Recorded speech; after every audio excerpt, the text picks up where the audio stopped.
আমার বাচ্চারা পটল সবজিটা একদমই পছন্দ করে না। তাই তো আমি পটল দিয়ে একদম ইউনিক এই নাস্তাটি বানিয়ে দিই।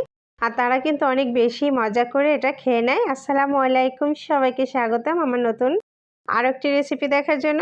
শুরুতেই বলে রাখছি, আমার রেসিপিটা ভালো লাগলে পেজটি ফলো দিয়ে লাইক, কমেন্টস আর শেয়ার করতে একদমই ভুলবেন না।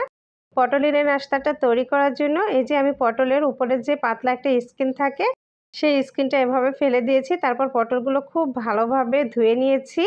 আর ধুয়ে নেওয়ার পর এই যে দুই সাইডটা হালকা করে একটু কেটে নিলাম। তারপরে যে ভেতরে একটা কাঠি ঢুকিয়ে দিচ্ছি। আর কাঠি ঢুকিয়ে দিয়ে ঠিক এইভাবে বটিতে ধরবেন, জাস্ট পটলটা একটু ঘোরাবেন আলতো হাতে, তাহলেই কিন্তু সুন্দরভাবে পটলের এই কাটিংটা হয়ে যাবে।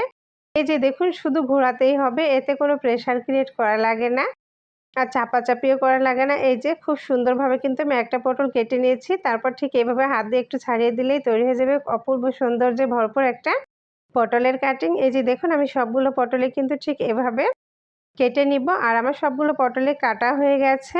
আর এখন আমি এগুলো ফ্রাই করব। তবে তার আগে আমি একটা শুকনো উপকরণ তৈরি করে নিব। তার জন্য আমি এখানে নিয়ে নিলাম ময়দা, কর্নফ্লাওয়ার নিয়েছি। আর কর্নফ্লাওয়ার না থাকলে আপনারা এখানে চালের গুঁড়াটাও ব্যবহার করতে পারেন।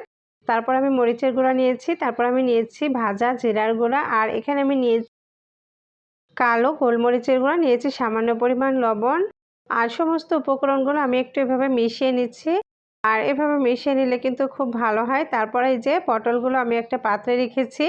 আর এখান থেকে একটা করে পটল নিয়ে আমি এই যে শুকনো উপকরণের ভিতর ঠিক এভাবে একটু গড়িয়ে নিব। আর ভিতরটা যেন খুব ভালোভাবে ময়দাটা মিশিয়ে যেতে পারে সেদিকে একটু খেয়াল করে খুব ভালোভাবে এভাবে গড়িয়ে নিব। আমি সমস্ত পটলগুলো ঠিক এভাবে ময়দা মাখিয়ে নিব। তারপর আমি এই যে একটি প্যানে আগে থেকে তেল বসিয়ে দিয়েছিলাম। তেলটা হালকা গরম হলেই আমি এর ভিতরে পটলগুলো অ্যাড করে দিচ্ছি। তারপর আমি এখন এটা কিছুটা সময় নিয়ে ভেজে নিচ্ছি। আমি কিন্তু এ পর্যায়ে চুলার আঁচটা মিডিয়ামে রেখেছি। হাইতে রাখলে কিন্তু পটলটা ক্রিস্পি হবে না, দ্রুত কালার এসে যাবে। এর জন্য হাইতে রেখে কিছুটা সময় ধরে পটলগুলো ভেজে নিতে হবে। আর এই যে দেখুন, আমি পটলগুলো একটু উল্টিয়ে দিচ্ছি যেন সব সাইডটা সুন্দরভাবে ভাজা হয়ে যায়। আপনি যদি আপনার আদরের সোনামণিকে এইভাবে পটল ভাজি করে পটলের একটা নাস্তা বানিয়ে দিন, তাহলে কিন্তু আপনার সোনামণিটা অনেক বেশি খুশি হয়ে যাবে। আর এই যে দেখুন, আমার পটলগুলো ভাজা হয়ে গেছে। আর এখন আমি এগুলা তুলে নিচ্ছি। আর এই পটল ভাজি করতে কিন্তু খুব বেশি তেলেরও প্রয়োজন হয় না। অল্প তেলে কিছুটা সময় নিয়ে তৈরি করলে কিন্তু তৈরি হয়ে যাবে পটলের অসম্ভব মজার এই নাস্তাটি। আর এটা কিন্তু গরম গরম পরিবেশন করলে বেশি টেস্টি হয়। তৈরি হয়ে গেল আমার আজকের পটলের টর্নেডো অথবা পটলের খুবই মজার একটা নাস্তার রেসিপি। আপনি আপনার বাচ্চাকে বা নিজেরাও এইভাবে বানিয়ে খেতে পারেন। সবাই অনেক বেশি পছন্দ করবে। আমার রেসিপিটা ভালো লাগলে পেজটি ফলো দিয়ে লাইক, কমেন্ট, শেয়ার করবেন।